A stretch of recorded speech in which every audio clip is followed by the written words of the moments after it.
nous appelle à changer. C'est ce que nous appelle la repentance. La repentance, c'est de changer de direction, c'est de changer de mentalité, c'est de changer la façon dont on pense. C'est que Jésus, c'était le premier message de Jésus qui dit, repentez-vous, car le royaume de Dieu est proche. Amen. Alors pourquoi on n'arrive pas à vivre toutes les bénédictions que Dieu nous a données? Pourquoi? Qu'est-ce qui nous empêche d'avoir la prospérité à tous égards? Qu'est-ce qui nous empêche d'avancer? Qu'est-ce qui nous empêche de briller dans ce monde? Parce que c'est que Dieu nous appelle à briller dans ce monde. Qu'est-ce qui nous freine? Qu'est-ce qui nous bloque? Alors que nous avons ces pouvoirs.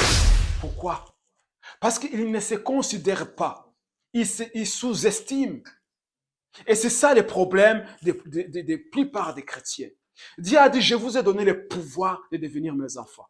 Et la Bible dit, il n'y a pas de favoritisme devant Dieu. Dieu ne fait exception de personne. Tous les enfants de Dieu sont égaux. Mais les gens, quand ils vous regardent, ils voient que vous êtes un raté. Ils voient que vous ne pouvez rien faire dans votre vie. Pourquoi? Parce qu'ils regardent avec les yeux physiques. Mais lorsque Dieu vous regarde, il voit en vous un vainqueur.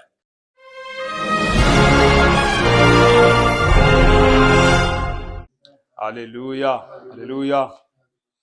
Gloire soit rendue à notre Seigneur Jésus-Christ, qui nous a sauvés, qui nous a donné la vie éternelle. Amen. Amen. Amen. Voilà, nous bénissons son nom ce matin pour tout ce qu'il est en train d'accomplir dans notre vie.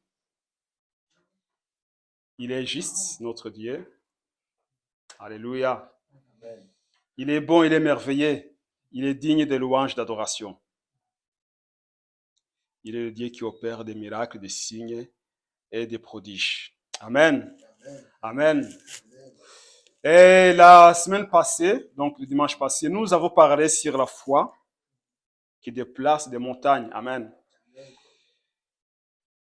Nous savons qu'il est impossible à plaire Dieu sans la foi. C'est la Bible qui le dit que sans la foi, il est impossible à plaire notre Dieu. Amen. Amen. On est tous d'accord. Et nous savons que tout ce que nous recevons de bon, tout ce que nous recevons de Dieu, viennent par la foi. N'est-ce pas? On ne reçoit rien de Dieu sans la foi.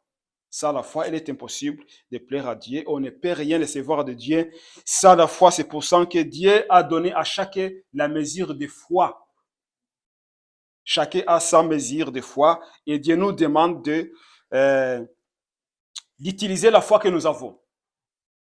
On dit souvent que la foi, c'est comme un muscle qu'il faut développer. On doit développer ces muscles qui est la foi pour obtenir tout ce que le Seigneur nous a réservé. Amen. Amen. Amen.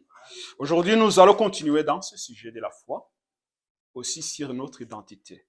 C'est lorsque nous savons ce que nous sommes, que nous profitons au maximum de ce que Dieu nous a donné. Amen. Par la foi. Amen. Lorsque nous reconnaissons notre identité, ce que nous sommes, l'identité que nous avons en Jésus-Christ qui a payé, qui a donné sa vie pour nous, à ce moment-là, nous profitons de toutes les bénédictions spirituelles dont Dieu nous a bénis en Jésus-Christ dans les lieux célestes. Amen.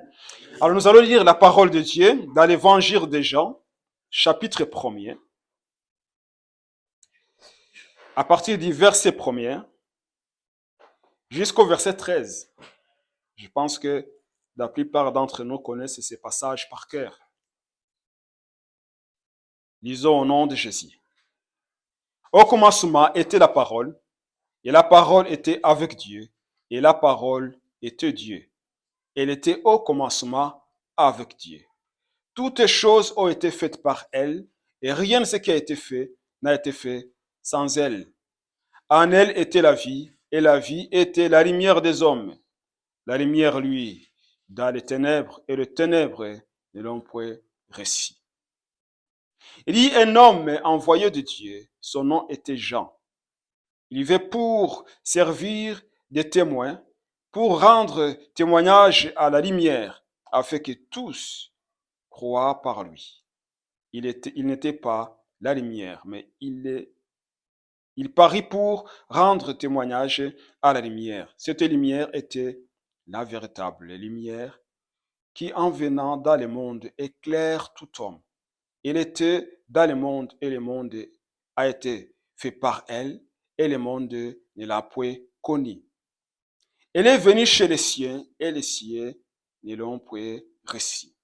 Mais en tous ceux qui l'ont reçu, à ceux qui croient en son nom, il a donné le pouvoir de devenir enfants de Dieu, lesquels sont nés non du sang, ni de la volonté de la chair, ni de la volonté de l'homme, mais de Dieu. Amen.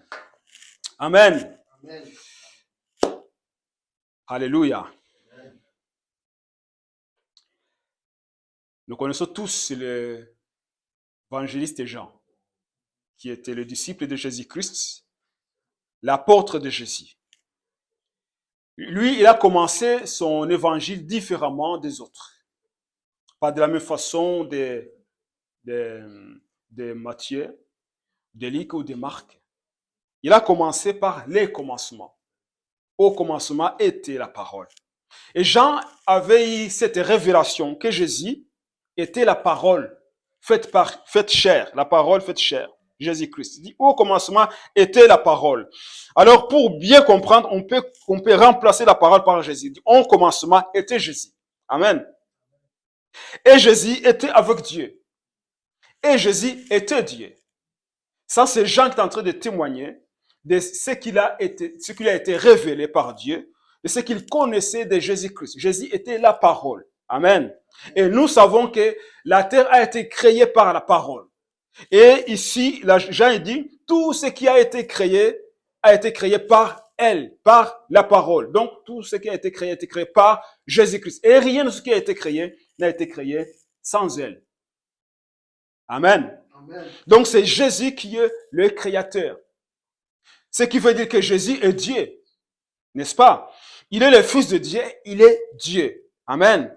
Et nous croyons à la Sainte Trinité. Nous croyons au Dieu le Père, Dieu le Fils et Dieu le Saint-Esprit. Alors ici, Jean, il termine au verset 13 en disant, mais à tous ceux qui l'ont reçu, donc à tous ceux qui ont reçu Jésus-Christ, tous ceux qui ont reçu Jésus-Christ, il a donné le pouvoir de devenir les enfants de Dieu. Amen. Donc, en tous ceux qui ont reçu qui? En tous ceux qui ont reçu Jésus-Christ, en tous ceux qui ont reçu la parole que Dieu a donnée, qui est son Fils, toutes ces personnes qui ont reçu cette parole, qui ont reçu Jésus-Christ, ils ont reçu le pouvoir de devenir des enfants de Dieu. Amen. Amen. Donc, nous sommes des enfants de Dieu parce que nous avons reçu Jésus-Christ comme notre Seigneur et Sauveur. Et j'exhorte à celui qui n'a pas encore reçu Jésus-Christ comme son Seigneur de les recevoir afin d'avoir ces pouvoirs que Dieu donne. Les pouvoirs que Dieu nous donne d'être des enfants. Amen. Amen. Nous sommes des parents. Il y a d'autres qui ne sont pas des parents, qui, par la grâce de Dieu, vont devenir des parents. Moi, j'ai 3 enfants. J'ai béni le Seigneur pour mes 3 enfants. Et lorsque je regarde mes enfants, je ne vois pas une différence. Amen. Amen. Ce sont des enfants qui ont besoin d'être aimés. Et je dois les aimer. Et je dois pourvoir à tous leurs besoins, n'est-ce pas? Et nous savons que aucun parent ne peut souhaiter le malheur à son enfant. Sauf peut-être ceux qui sont possédés. Il y a des parents qui sont possédés par des démons, qui peuvent, au lieu d'aimer leurs enfants, de les haïr. Parce qu'il y en a qui sont possédés par des démons. On sait déjà que quand on écoute des informations, on voit des gens une mère qui a assassiné ses enfants, qui a empoignardé ses enfants, ou un père qui a fermé une maison. Je connais quelqu'un qui a fermé une maison, il voulait incendier la maison alors que ses enfants étaient à l'intérieur. Donc, ce sont des personnes qui sont possédées par des mauvais esprits. Mais des parents normaux, ils pourvoient aux besoins de leurs enfants. Ils ne souhaitent pas les malheurs de leurs enfants. Je me souviens, quand j'étais à l'école primaire, mon père faisait partie des responsables des écoles primaires et secondaires parce que là où j'ai grandi, l'école primaire et l'école secondaire appartenaient à l'église où donc j'ai grandi. Donc, mon père était conseiller des enseignants. Alors, le jour où on allait proclamer des résultats des examens, mon père devrait parler. Et lorsqu'il est voilà, monté à l'estrade pour parler, vous savez, quand on est des enfants, parfois on commence à se cacher. C'est papa qui va parler. Donc, voilà. Et puis donc, mon père l'a dit, parmi mes enfants, il y a un que j'aime beaucoup. Alors non, comment papa il va nous faire la honte là. Et il va dire qu'il y a un enfant qui préfère plus que des autres enfants. Mais on était encore aussi crié de savoir qu'est-ce que papa va dire, qui papa aime plus. Et à ma surprise, papa il a dit, j'aime celui qui est malade. L'enfant qui est malade chez moi, c'est celui c'est à celui-là que je porte plus d'attention. N'est-ce pas? J'aime celui qui est malade. Amen. Donc, j'aime un enfant qui est malade. Et c'était mon père. Mon père ici, physique. Et notre Dieu, lorsque Jésus lui demandait, pourquoi est-ce que tu partages la nourriture avec des prostituées, des gens de mauvaise vie, pourquoi? Il a dit, ce sont les malades qui ont besoin de docteurs, de médecins, n'est-ce pas? Donc, Dieu aime les pécheurs. Il aime vraiment les pécheurs. Mais ce que Dieu n'aime pas, c'est le péché. N'est-ce pas? Dieu aime les pécheurs, mais il n'aime pas les péchés. Et parce que le diable, il sait que Dieu aime les pécheurs et qu'il n'aime pas le péché, même lorsqu'on demande pardon à nos péchés à Dieu, le diable, lui, il vient, il nous continue à nous accuser. Non, il dit, Dieu ne peut pas t'aimer. Regarde-toi. Regarde ce que tu as fait. Comment tout ce que tu as fait. Regarde tes pensées, tes mauvaises paroles, toutes ces choses-là. Est-ce que tu penses que Dieu peut t'aimer? Oui, il t'a pardonné. Mais hier, tu as recommencé. C'est pour ça que la Bible l'appelle l'accusateur des saints. Il nous accuse. Il accuse les enfants de Dieu. Et ces accusations touchent les enfants de Dieu. Mais ces accusations ne touchent pas Dieu. Parce que Dieu, lui, il sait qu'il l'a pardonné et qu'il aime ses enfants. Et il veut que si tu as péché, que tu reviennes. Comme nous, les parents, on aime quand un enfant fait une bêtise et qu'un enfant vient et dit, papa, pardonne-moi. On sait qu'un enfant regrette et on sait qu'un enfant fait semblant. Quand on est des parents, on sait qu'un enfant est en train de faire semblant, demandant pardon. Et on sait il demande pardon sincèrement. On le sait. Et Dieu aussi. Dieu, il est quelqu'un qui demande pardon sincèrement. Et c'est lui aussi qui demande pardon seulement par la religion, par la doctrine, par ce qu'il a appris. On doit demander pardon, mais sans changement, ça ne touche pas Dieu. Dieu nous appelle à changer. C'est ce que nous appelle la repentance. La repentance, c'est de changer de direction, c'est de changer de mentalité, c'est de changer la façon dont on pense. C'est que Jésus, c'était le premier message de Jésus qui dit, repentez-vous, car le royaume de Dieu est proche. Amen. Donc, à ceux qui ont reçu Jésus-Christ, ceux qui ont reçu la parole, ils ont reçu le pouvoir. Dieu les a donné le pouvoir de devenir les enfants de Dieu. Amen. Alors, nous avons le pouvoir d'être des enfants de Dieu.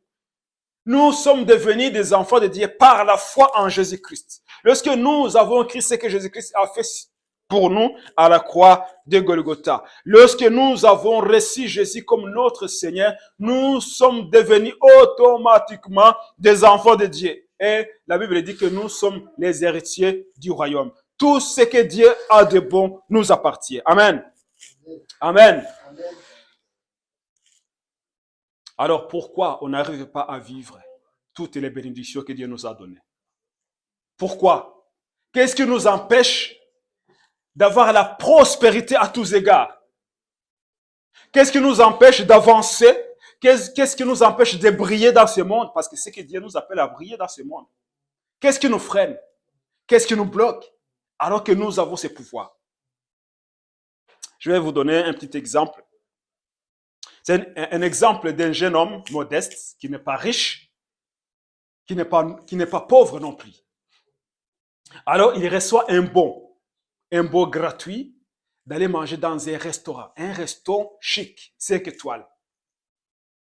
Et c'est bon, c'est écrit, c'est le chef du restaurant qui écrit lui-même, vous avez droit de manger gratuitement dans mon restaurant quand vous voulez. Alors le jeune homme, il reçoit, il a les bons, il reçoit les bons, il est content. Je vais aller manger dans ces restos-là, 5 étoiles. C'est magnifique. Alors il se prépare et puis il prend sa bicyclette, il va au resto. Lorsqu'il arrive devant le resto, un bon resto bien présentable, devant la porte, il y a les voituriers, tu vois les gens qui garent les voitures des gens qui viennent manger. En smoking, bien habillé, il commence à être intimidé par la tenue du voiturier. Le gars qui est à la porte l'intimide. Comment il est habillé, dit, mais il se regarde avec ses baskets bon marché, son jeans et sa chemise, dit, mais c'est pas possible. Moi, je ne peux pas entrer dans ces restaurants. Il regarde comment il est habillé, il regarde les bons est authentique, il me donne le droit d'aller dans ces restaurants. Il regarde le voiturier, me dit, comment il va me voir alors que moi, habillé simplement comme ça, comment je vais entrer? En réfléchissant, il voit des autres qui arrivent et qui donnent la clé de contact des voitures à ces voituriers qui vont garer en voiture, voit des Porsche qui défilent, des belles voitures qui déchirent, des hommes qui sortent avec bien habillés, des costumes, des personnes, des VIP qui entrent dans le restaurant. Il commence à être intimidé. Mais il a les bons. Il a le droit d'entrer dans ces restaurants, mais il commence à être intimidé.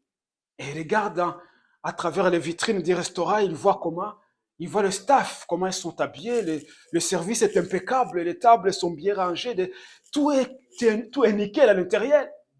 Alors, tout ça l'intimide. Personne n'a parlé, mais il est intimidé. Les pensées commencent à venir. Ça, c'est pas ta place. Ce n'est pas ta place. Tu ne peux pas entrer là. Regarde ceux qui entrent, regarde les ministres, les PDG, les stars. Toi, tu n'as pas ta place dans ces restaurants. Alors, la père le saisit. Il a le passeport pour entrer dans ces restaurants. Il a les bons gratuits, signés par le chef. Le bon est authentique. Il sait que c'est authentique, mais il rebrousse chemin. Il prend sa bicyclette, il va au coin dans un snack pour manger un durum. Il est en train de manger son durum en regardant les bons.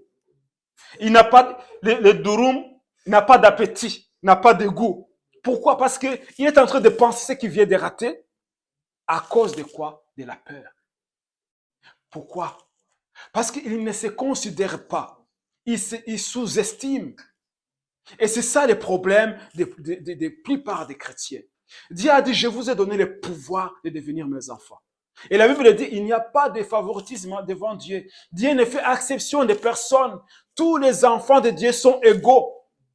La fois passée, je parlais que Moïse, lorsqu'on regarde Moïse, on dit que Moïse, il était fidèle dans la maison de l'Éternel. Lorsque Dieu a donné témoignage de Moïse, il a dit, il n'y a personne comme Moïse. Il est fidèle dans ma maison. Je le parle face à face. N'est-ce pas, Moïse? Mais il était un homme comme nous. Il a reçu l'appel. Il a valorisé son appel. Il a obéi à Dieu. Qu'est-ce que Dieu nous demande? C'est tout simplement l'obéissance. L'obéissance à Dieu, c'est quoi? C'est de saisir ce qu'il nous a donné. Amen. Lorsque Moïse a commencé à douter, il a dit, mais je ne sais pas parler. Je ne sais pas parler. Envoie quelqu'un d'autre. Dieu dit, qu'est-ce que tu as dans ta main? Il y avait un bateau. Il dit, jette par terre. Jette le bateau devient un serpent. Il saisit le serpent. Et ça devient un bateau encore. Alors, Moïse, il doute toujours. Mais Dieu a réussi à le convaincre. Lorsque Moïse a obéi, Dieu l'a dit, maintenant je te fais Dieu pour Pharaon. Ton frère Aaron, il va parler. Il va t'accompagner, il va parler. Mais je te fais Dieu. Vous imaginez, Dieu dit, je te fais Dieu. Mais plus loin, dans le prophète Jérémie, le Seigneur dit aussi, si tu sépares de ce qui est vil et de ce qui est précieux, si tu sépares les mauvaises choses et des bonnes choses, les choses impures des choses saintes, il dit, tu seras comme ma bouche. Amen. Là, c'est Dieu qui parle. Tu seras comme ma bouche. Être comme la bouche de Dieu. Ce n'était pas donné seulement à Jérémie.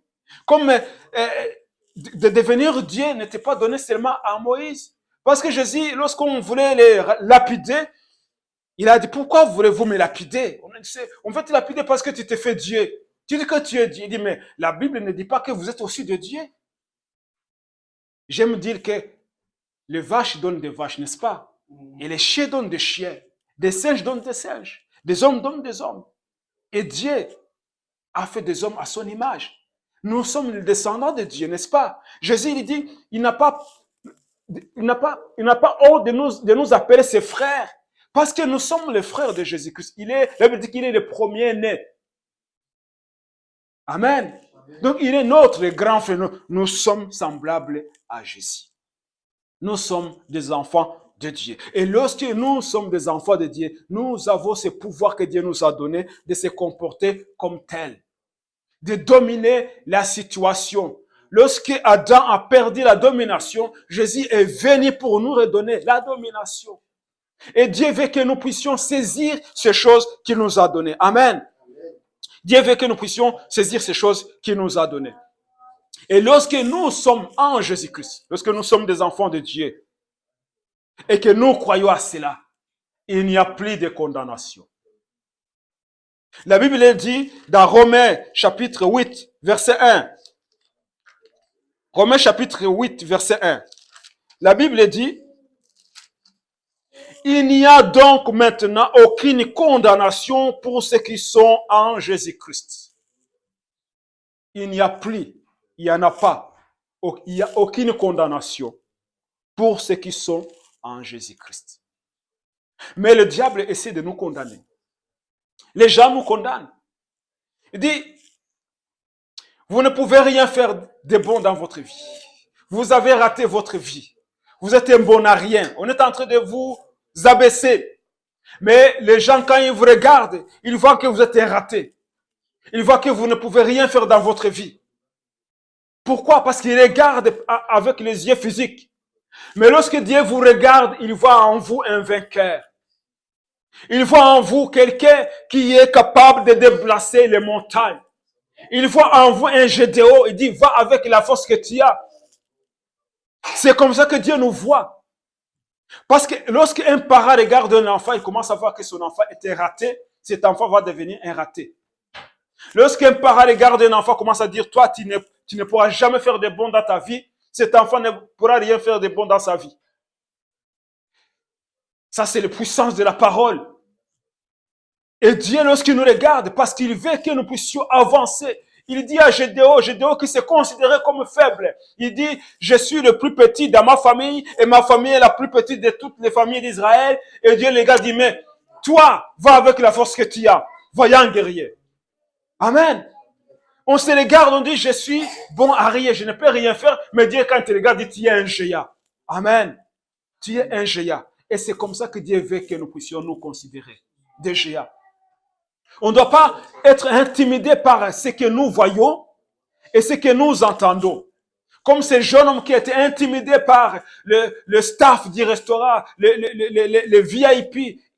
Il a rebroussé chemin alors qu'il avait droit d'entrer dans ces restaurants et manger gratuitement. Il avait droit de s'asseoir à table et manger gratuitement. C'est pour ça que beaucoup de chrétiens se contentent de manger des miettes alors qu'ils sont conviés à la table de Dieu. Nous sommes conviés à la table de Dieu et nous nous contentons souvent des miettes. Et lorsqu'on mange des miettes, on dit, oh, c'est la volonté de Dieu. Le Seigneur veut que je vive dans la souffrance parce qu'il est en train de m'enseigner quelque chose. Je suis en train d'apprendre quelque chose. C'est pour ça que des problèmes s'empilent dans ma vie. Donc, on est en train d'accuser Dieu à cause de notre lâcheté. Alors que Dieu nous appelle des vaillants guerriers. La Bible dit que nous sommes plus que vainqueurs. Amen. Amen. Gloire soit rendue à notre Dieu. Amen. Alors la Bible dit, il n'y a donc maintenant aucune condamnation pour ceux qui sont en Jésus-Christ. Si vous pensez qu'il y a quelque chose qui ne va pas dans votre vie, si vous pensez que peut-être à cause de ce que vous avez fait dans le passé et que c'est pour cela qu'il y a des choses qui ne marchent pas dans votre vie, vous vous trompez. Vous vous trompez. C'est vrai, c'est vrai. La Bible dit que l'homme récolte toujours ce qu'il a semé. Ce que nous semons, nous récoltons ce que nous semons. Mais lorsque nous entrons en Jésus-Christ, n'est-ce pas? La Bible dit que nous sommes devenus de nouvelles créatures. Les choses anciennes sont passées. Et c'est le diable qui se souvient toujours de ces mauvaises passées, de ces mauvaises choses. Parce que Dieu, il dit, j'ai oublié vos péchés. Il n'y a plus de péché devant Dieu lorsque vous recevez Jésus-Christ dans votre vie. Lorsque vous acceptez d'entrer dans la famille de Dieu, Dieu ne se souvient plus de ce que vous avez fait. Vous allez vous en souvenir. Et le diable va venir tout le temps dire, ah, toi là, avec tout ce que tu as fait, là où tu as passé, tu te souviens là? Et parfois tu te condamnes. Le diable te condamne. Mais la Bible dit, il n'y a plus de condamnation. Il n'y en a plus. Il n'y en a plus. C'est nous qui donnons, qui ouvrent la porte à l'ennemi. Et l'ennemi, lorsqu'on ouvre la porte à l'ennemi, il vient, il commence à nous accuser. Il nous stresse. Il est un expert au mensonge. C'est ce qu'il a fait. Il vient, il dit à Ève, Dieu a dit que vous ne mangerez pas cet arbre. C'est ce qu'il a dit. Et Ève, il dit oui, oui. Et le diable continue à mentir. Et il dit, vous ne mourrez pas. Mais vous serez comme Dieu. Le diable est en train de dire la vérité. Ils étaient comme Dieu. Mais il dit, vous serez comme Dieu. Vous voyez? Il est en train de dire à Ève, vous serez comme Dieu. Alors qu'ils étaient comme Dieu. Ils marchaient avec Dieu. Ils parlaient tout le temps avec Dieu. Adam, c'est lui qui a donné le nom de tous les animaux. Et Dieu lui avait donné la domination. Il lui avait dit, tu seras Dieu sur la terre. Moi, je suis Dieu dans le ciel. Toi, tu seras Dieu sur la terre. Mais le diable est menteur. Pourquoi le diable ment? Parce que c'est ça sa force. C'est ça son arme qu'il utilise toujours, mentir. Tu ne peux pas être aimé. Personne ne peut pas t'aimer. Tu ne peux pas avoir ce travail. C'est réservé à des personnes importantes. Tu ne peux pas avoir ça. C'est fini pour toi. Il te convainc que tu ne peux pas réussir. Que rien de bon ne peut arriver dans ta vie. C'est ça le mensonge du diable. C'est ce qu'il fait. C'est ce qu'il fait. Il est le menteur et le père du mensonge. Alors il va toujours essayer de condamner les hommes. Et quand il accepte les mensonges du diable, c'est la dépression qui commence. C'est les échecs qui s'empilent. Pourquoi? Parce qu'on a accepté ce que le diable dit au lieu de recevoir et d'accepter ce que Dieu dit. Dieu nous appelle des conquérants, des vainqueurs, des vaillants guerriers, des enfants de Dieu qui sont héritiers de son royaume. C'est ce que Dieu dit de nous. Et nous devrions nous contenter de cela et avancer par la foi et saisir ce que Dieu nous a donné. Amen. Amen. C'est par la foi que nous saisissons toutes ces bénédictions que Dieu nous a données. Je me rappelle une autre histoire que j'ai entendue. C'est, vous savez, en Indonésie et en Inde, ce sont les pays qui ont réussi à apprivoiser des éléphants. Ils ont domestiqué des éléphants. Alors, il y avait un touriste qui était parti en Indonésie. Il a passé dans un petit village. Il voit un gros éléphant, plus grand qu'un camion, attaché à une petite corde sur un pied qui est là à côté. Alors le touriste, il a regardé l'éléphant énorme, attaché à une petite corde sur un pied. Alors il a été étonné, il dit, c'est pas possible. Il regarda l'éléphant, l'éléphant est en bonne santé. C'est un éléphant, c'est un animal sauvage. Énorme. Et puis, il demande à un jeune homme qui était assis là-bas, il dit, monsieur, il y a quelque chose que je ne comprends pas. Pourquoi ce grand éléphant-là, attaché à une petite corde, n'arrive pas à se libérer pour partir? Le jeune homme a rigolé, il a dit, vous savez, quand cet éléphant était encore un petit bébé, un éléphant, hein, un éléphanton petit, on l'attachait toujours avec cette corde sur ses pieds-là. Et plus il a grandi, il a cru qu'il ne peut pas se détacher, il ne peut pas enlever, il ne peut pas briser cette corde. Il ne peut pas briser cette chaîne. Pourquoi? Parce qu'on l'a habitué que cette corde-là l'empêche de partir. Quand il était petit, c'était suffisant. Puisqu'il a grandi, il a continué à croire ses mensonges. Je ne peux pas me libérer. Je suis fait comme ça, je suis domestiqué, je dois vivre ici. Alors, il ne pouvait pas se libérer, il ne pouvait pas se détacher. Alors qu'il suffit tout simplement de faire un petit pas et la corde était cassée. Mais l'éléphant ne pouvait pas. Parce que depuis son enfance, on l'a fait comprendre que c'est comme ça. Cette corde-là, elle est plus forte que toi. Tu ne peux pas la détacher. Tu ne peux pas la briser. Et l'éléphant, il a été toujours attaché à cette petite corde, alors qu'il avait la force de se libérer.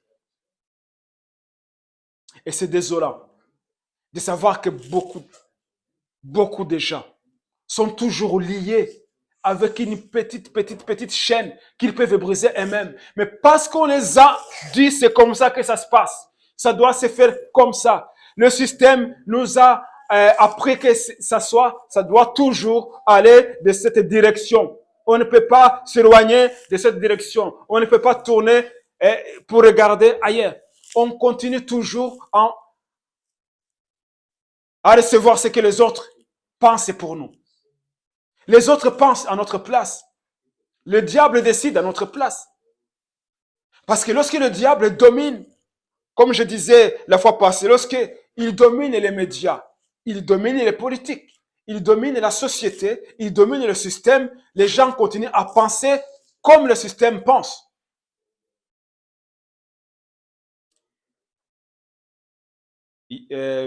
Vendredi, on était dans une petite fête.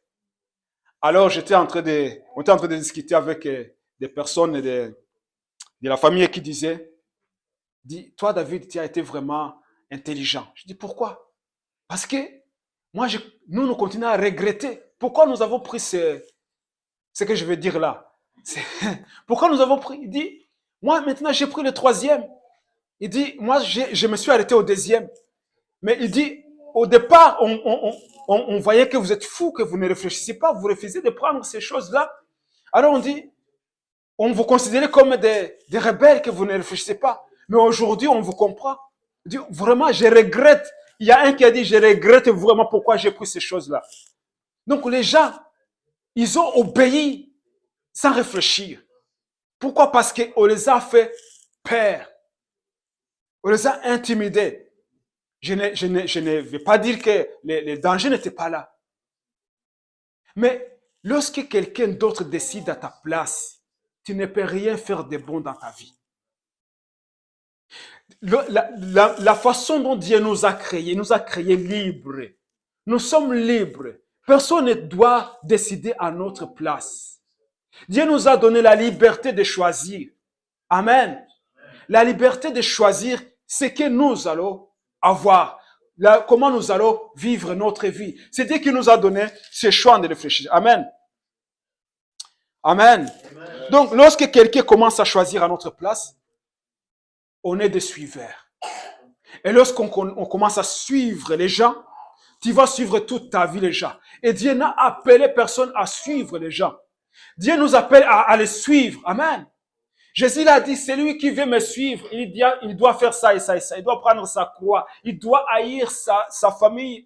Donc, celui qui n'a haï pas, celui qui ne prend pas une décision de me suivre, celui-là n'est pas mon disciple. Nous devons prendre là, les la décision de suivre Jésus-Christ, de suivre Dieu, de suivre les conseils que Dieu nous donne.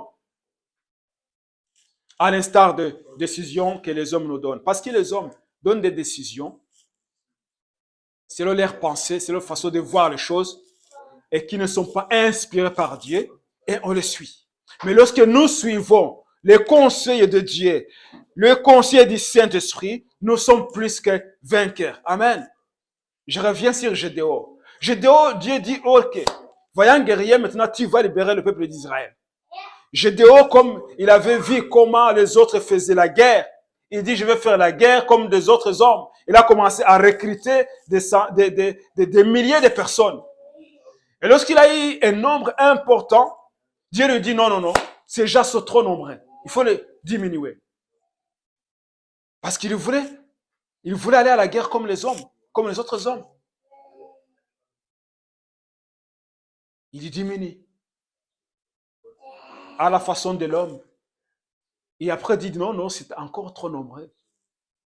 Il diminue encore jusqu'à ce que des dizaines de milliers qu'il avait choisis, il en reste 350 pour aller attaquer des milliers de personnes qui avaient attaqué Israël.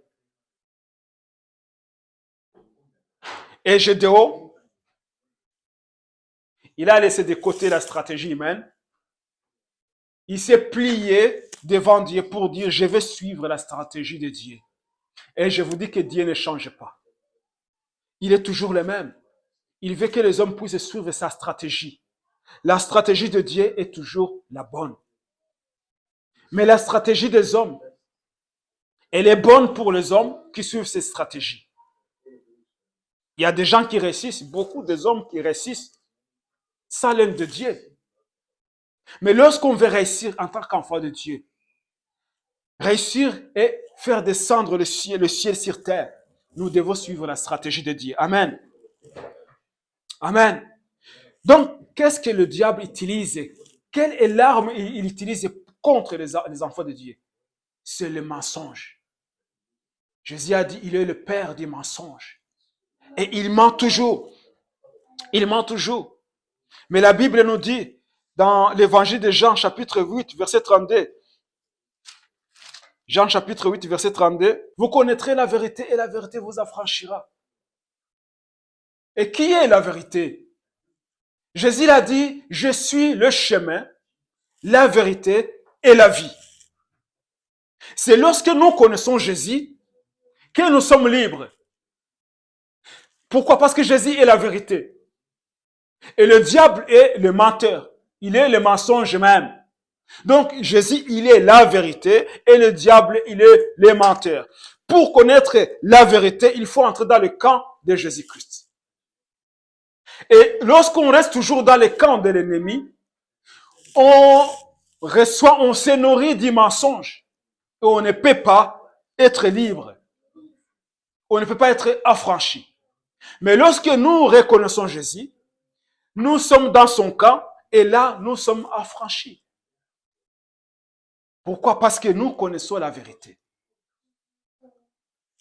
Et Jésus a dit, je suis le chemin, la vérité et la vie.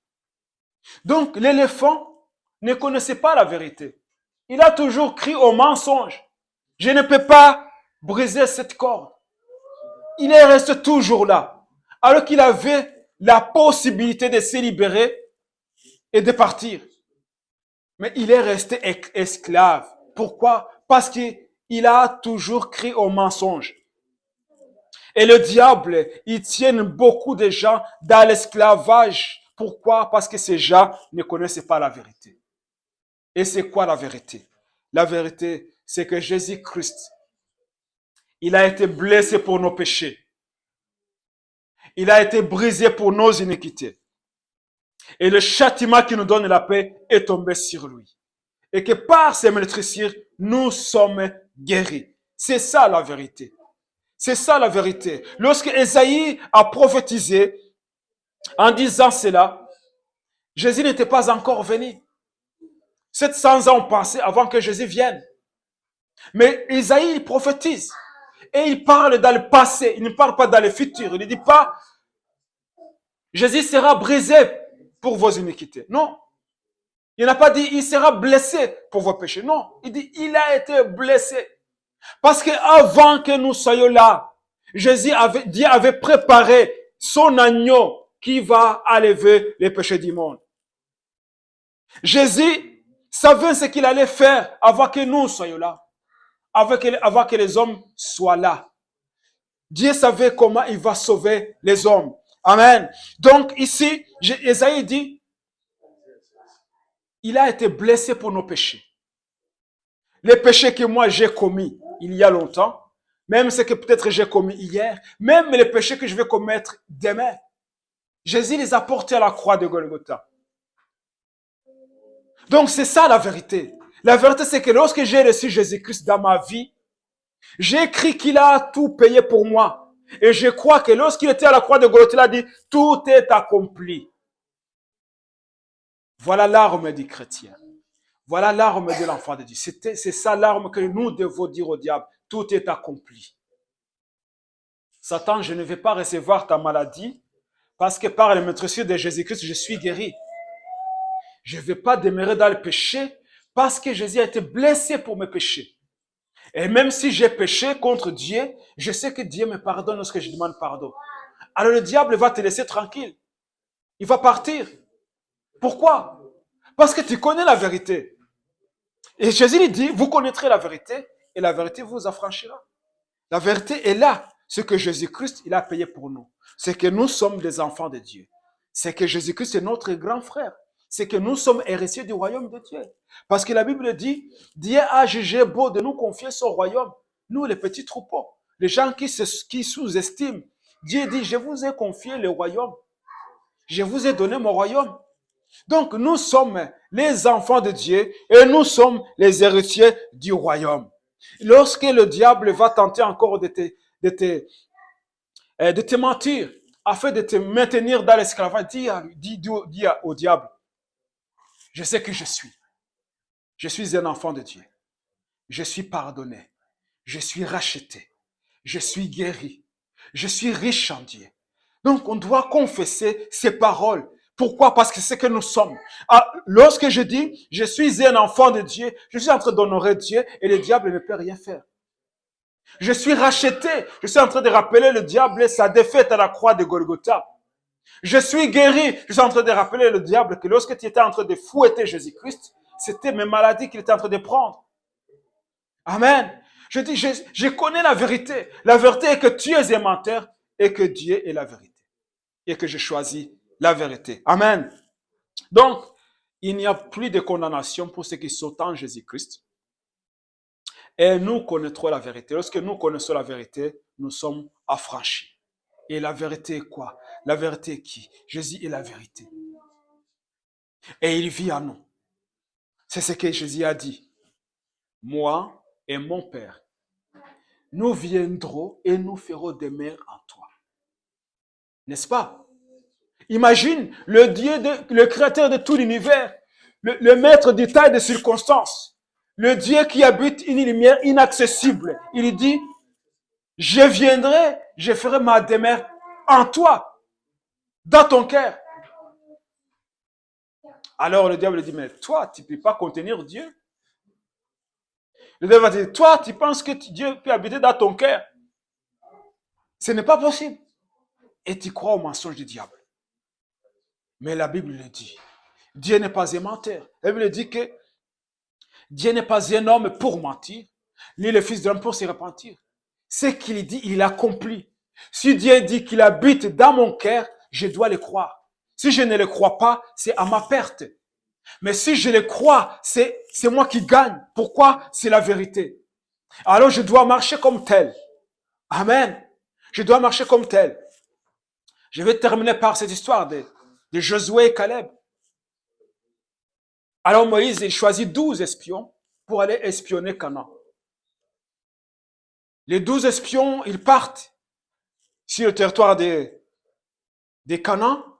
Et quand ils reviennent, les 10 et les 12, entre les 12, ils disent tout ce qu'ils ont vu. Ils disent tout ce qu'ils ont vu là-bas. Mais les 10, maintenant, choisissent maintenant de donner leur opinion. Alors que Moïse ne les a pas demandé de donner leurs opinions. En donnant leurs opinions, qu'est-ce qui se passe? Il décourage le peuple de Dieu. Il dit, nous avons vu des fils d'Anak, des géants. Ces pays, ils ont commencé, ces pays, il est bon. C'est vrai, il est bon. Il y a des fruits, c'est un pays qui coule le miel. C'est ce que Dieu a dit est bon, est vrai. Mais ces pays, il est habité par des géants. Et ces géants, nous ne pouvons pas les vaincre. Ils vont nous manger, ils vont nous écraser, ils vont nous exterminer. Ils commencent à complaindre. Pourquoi tu nous as amenés ici, Moïse? La colère s'enflamme. savez, qu'est-ce qui enflamme la colère de Dieu? C'est lorsque nous commençons à donner des opinions alors que Dieu ne nous a pas demandé de faire des opinions. Dieu dit, parle à cette montagne, et toi tu commences à dire cette montagne est grande. C'est impossible que je bouge cette montagne. Là, tu mets en colère le Dieu qui t'a créé à son image parce qu'il dit, toi, parle à la montagne va partir. Et toi, tu commences à donner tes opinions. Ce n'est pas possible. Dieu dit, parle à cette maladie. Ah, tu commences à dire, cette maladie, on a dit que c'était une maladie incurable. Le docteur a dit, ce n'est pas possible. Dans 6 mois, je vais mourir. Il va mourir. Tu mets en colère l'Éternel. Pourquoi? Parce que tu donnes tes opinions. Ça veut dire quoi? Ça veut dire que tu es en train de renier ce que Dieu a dit. Tu sous-estimes la parole de Dieu et la puissance de Dieu. Tu renies que Dieu est capable de faire ce qu'il a dit. Alors cela a mis en colère l'Éternel lorsque les 10 espions commençaient à donner leurs opinions. Ces pays-là, ils vont nous exterminer. Mais Josué et Caleb, ils étaient animés de notre esprit. C'est l'esprit que nous avons. L'esprit qui était en Caleb et en Josué, c'est le même esprit que nous avons. C'est le même esprit qui a résisté Jésus-Christ. Il n'y a pas mis l'esprit, il y a l'esprit de Dieu. Et cet esprit-là, nous l'avons. Jésus l'a dit, je vous enverrai le Saint-Esprit. L'Esprit de Dieu, il vous enseignera toutes choses. Il vous conduira dans toute la vérité. Il vous rappellera ce que j'ai dit. Le Saint-Esprit, c'est cet esprit-là qui était en Josué, en Caleb. Et Caleb s'éleva et dit, non, nous allons vaincre ces peuples. C'est vrai qu'ils sont des géants, oui. Mais nous allons les manger comme des petits pains. Nous allons les exterminer. Et Caleb et Josué, ils n'ont pas quand même réussi à apaiser la colère de Dieu parce que Dieu a fait son jugement. Mais Dieu les a récompensés. Dieu a dit, c'est Josué et Caleb. De toutes les personnes majeures qui ont quitté l'Égypte, c'est Josué et Caleb. Pourquoi? Parce qu'ils m'ont honoré. Parce qu'ils m'ont honoré. Ils ont vu les choses comme Dieu voit les choses. Amen. Ils ont vu la victoire comme Dieu voit la victoire. Ils n'ont pas regardé la défaite. Parce que lorsqu'un enfant de Dieu voit la défaite, à ce moment-là, il déshonore Dieu. Les enfants de Dieu ne devraient pas voir la défaite. On doit toujours voir la victoire. Parce que nous avons un Dieu victorieux. Nous avons un Dieu qui est victorieux. Nous devons toujours regarder toujours avec des yeux qui voient la victoire. Nous devions toujours voir la victoire devant nous. On ne devrait pas donner accès à la défaite. Et lorsqu'on ne donne pas notre vie, lorsqu'on ne met pas notre vie au doute, et on commence à laisser la défaite nous envahir, à ce moment-là, Dieu est de notre côté. Amen. Alors Caleb et Josué, ils sont les deux qui sont partis dans le pays des Canaan. Pourquoi? Parce qu'ils ont honoré Dieu. Qu'est-ce que Dieu nous demande? De l'honorer en tant que notre Père. Car il nous a créés à son image. Nous devons savoir que lorsque nous connaissons la vérité, lorsque nous connaissons qui nous sommes en Jésus-Christ, parce que nous sommes des enfants de Dieu, et la Bible dit en Éphésiens que Dieu nous a bénis de toutes les bénédictions spirituelles dans les lieux célestes en Jésus-Christ. La Bible dit toutes les bénédictions spirituelles, nous les avons. C'est à nous de les saisir. Lorsqu'il y a quelque chose qui me manque, je dois les demander à Dieu et les saisir par la foi. Amen. Lorsqu'il y a un problème, au lieu d'aller voir des hommes en premier lieu, je dois d'abord aller voir Dieu. Nous commettons souvent l'erreur de consulter les hommes avant de consulter Dieu. Et ça, c'est une erreur fatale. Il y a un roi en Israël, vous m'excuserez parce que ça vient comme ça. Il y a un roi en Israël, et ce roi en Israël, il était aimé de Dieu. Il avait quand même eu des victoires. Il avait enlevé des idoles dans le pays d'Israël. Mais un jour, il veut aller attaquer un pays qui était hostile à lui. Et qu'est-ce qu'il a fait? Il est parti chercher secours dans un pays étranger, un pays qui n'honore pas Dieu. Alors un prophète de Dieu envoie un prophète de Dieu va lui dire, Est-ce qu'il n'y avait pas un Dieu en Israël? Est-ce que Dieu ne pouvait pas te secourir pour que tu vas chercher secours à un homme qui ne me connaisse même pas, à un roi qui n'est même pas le roi d'Israël? Ah, parce que tu as fait cela, Dieu, là, il a subi les conséquences de son acte. Pourquoi? Parce qu'il est parti chercher secours à l'homme avant de consulter Dieu. Et nous commettons toujours des erreurs comme ça. Lorsqu'un enfant tombe malade, la première chose qu'on doit faire, on va directement aux urgences. On n'a même pas pris le temps de prendre 5 minutes pour prier pour l'enfant. Alors que Dieu l'a dit, je suis l'Éternel qui vous guérit. Ça, c'est une erreur qu'on commet. Et c'est devenu normal, habitude. Après, c'est lorsque la maladie devient grave qu'on commence à dire, vous priez pour moi parce que maintenant il a la situation difficile, mon enfant est malade, il est en phase finale, priez pour moi. C'est lorsque des situations deviennent catastrophiques qu'on commence à chercher Dieu. Et ce n'est pas ce que Dieu fait. Dieu cherche une relation entre père et enfant. Lorsque la Bible dit qu'à ceux qui ont créé en Jésus-Christ, il leur réussit le pouvoir de devenir des enfants de Dieu, alors Dieu cherche une relation. Il veut que nous puissions avoir une relation avec lui. C'est pour ça que Jésus il a donné un conseil, il a dit, si tu as un problème, si tu veux prier, si tu veux communiquer avec ton Dieu, va dans ta chambre, ferme ta chambre et parle à ton Père qui t'écoute, qui est dans le ciel, qui est là où tu te trouves. Nous devons considérer Dieu en premier lieu. Il doit toujours prendre la première place. Pourquoi? Parce qu'il est notre Père. Amen. Il est notre Père. Il est notre Père. Lorsque nos enfants ont faim, ils viennent nous dire, papa, on veut manger.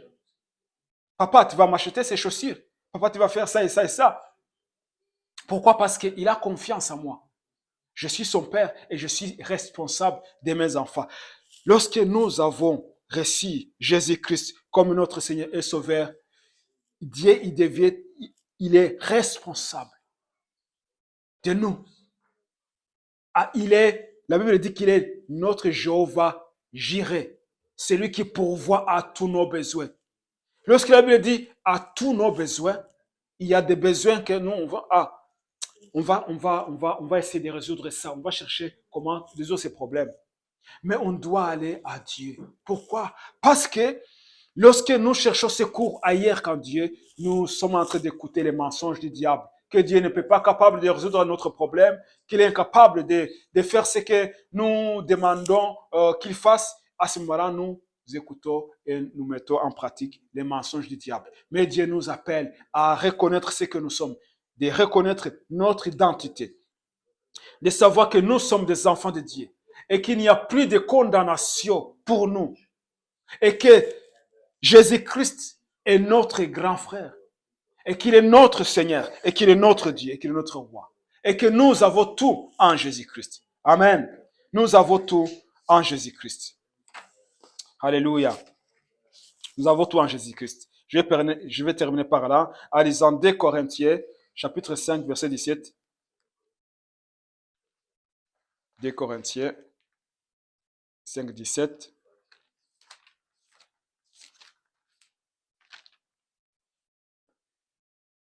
Alors la Bible dit, si quelqu'un est en Christ, il est une nouvelle création. Les choses anciennes sont passées. Voici toutes les choses sont devenues nouvelles.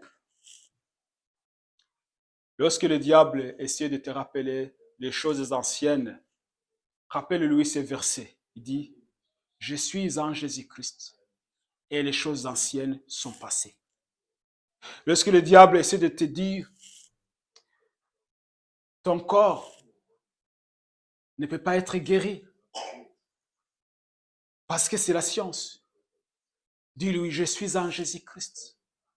Les choses anciennes sont passées. Et la maladie aussi, ça fait partie des choses anciennes. Parce que Jésus a tout pris à la croix de Golgotha. Lorsque le diable va commencer à te mentir, tu ne peux rien gagner dans ta vie. Tu ne peux pas obtenir ces choses que tu désires. Tu ne peux pas réussir. Rappelle-lui que ce qu'il est en train de dire, c'est d'y passer. Tu es en Jésus-Christ. Et lorsque tu es en Jésus-Christ, tu as tout avec lui. Et tu as tout à lui. En Jésus-Christ, il y a la vie, il y a la richesse, il y a la santé, il y a la force, il y a la victoire, il y a la paix, il y a la joie, il y a tout ce que l'homme peut désirer en Jésus-Christ. Amen. Nous avons tout en Jésus-Christ. Pourquoi? Parce que nous sommes des enfants de Dieu. Et Jésus-Christ est notre grand frère. Nous sommes héritiers du royaume, co-héritiers de Christ. Nous devons réfuter toujours les mensonges du diable. Nous devons reconnaître notre identité en tant qu'enfants de Dieu et vivre comme tel et avancer comme tel. Voir les choses comme Dieu les voit. Nous voir comme des victorieux parce que Dieu nous voit des victorieux. Parce que nous sommes plus que vainqueurs. Je termine par là en exhortant chaque personne qui va peut-être suivre ces vidéos en différé, de savoir que tu es un enfant de Dieu. Même si tu es égaré, Dieu toujours est en ses mains pour que tu reviennes. Et il veut encore te recevoir dans ses bras afin que tu profites de toutes les bénédictions qu'il a déjà mis à côté pour toi. Dieu t'aime tel que tu es, il veut te sauver. Peu importe que tu es, que tu sois athée, Dieu te témoigne de son amour. Que tu sois rétrogradé, Dieu te témoigne de son amour. Que tu sois musulman, que tu sois bouddhiste, que tu sois n'importe quelle religion, Dieu n'est pas religieux. Dieu, il aime sa création. Il aime les enfants qu'il a créés à son image. Et il veut vous donner une vie. Vous êtes dans la souffrance. Vous vivez dans le mensonge. On vous a dit que vous ne pouvez rien faire dans votre vie. La maladie, il y a une maladie incurable où vous ne voyez pas le bout du tunnel. Mais Dieu vous aime et il veut vous délivrer. Il veut vous sauver. Il veut vous enlever là où vous êtes maintenant.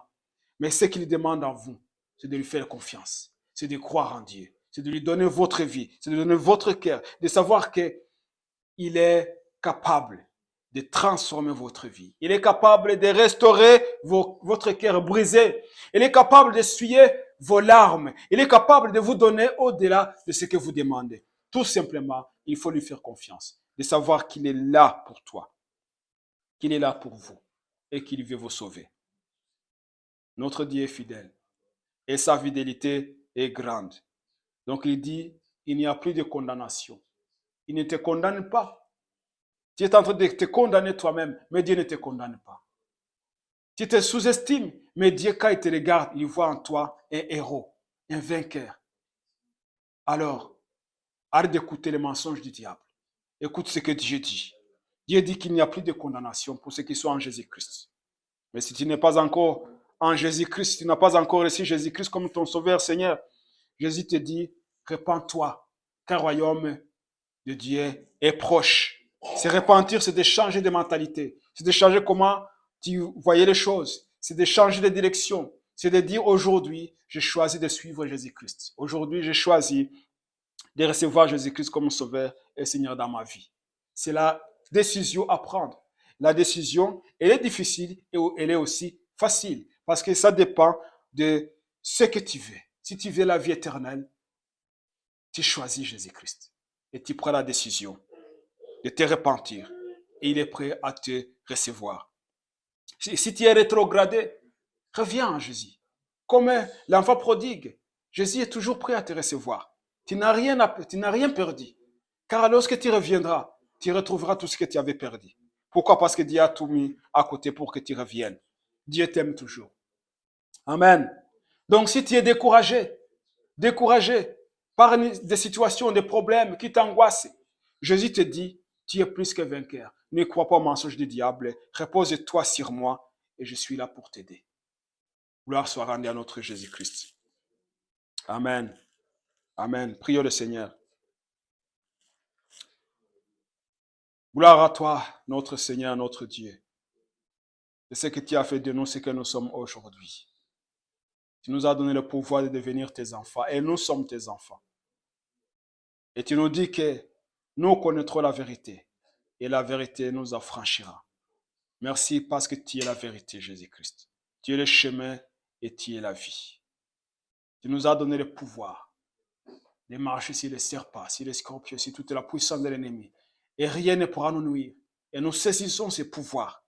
Nous saisissons tout ce que tu nous as donné. Nous saisissons la vie éternelle que tu nous as donnée.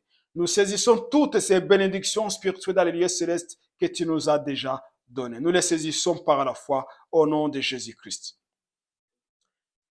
Seigneur, je prie pour toutes ces personnes qui se trouvent dans des situations difficiles, qui s'attendent à toi, qui ont crié vers toi, mais qui ont continué à croire au mensonge du diable. Je prie, Seigneur, que la vérité puisse les affranchir et de comprendre qu'ils ont le pouvoir d'être libres, de marcher dans la liberté. Je prie, Seigneur, que tu les visites. Je prie pour toutes ces personnes qui sont brisées, qui ont les cœurs brisés, car tu es celui qui restaure les cœurs brisés. Restaure les cœurs de toutes ces personnes brisées, peut-être par d'autres personnes qui les ont blessées, qui les ont fait du mal, Seigneur. Tu es le Dieu qui essuie des larmes, essuie les larmes de ceux qui pleurent. Manifeste ta bonté et ta grâce, ta miséricorde dans la vie de toutes ces personnes qui vont écouter ces messages et qui ont besoin de ton aide. Dans le nom puissant de Jésus-Christ, nous avons prié. Amen. Amen. Alléluia. Si vous appréciez, partagez à un ami. Si vous souhaitez contribuer à l'œuvre, vous pouvez le faire avec les détails dans la description.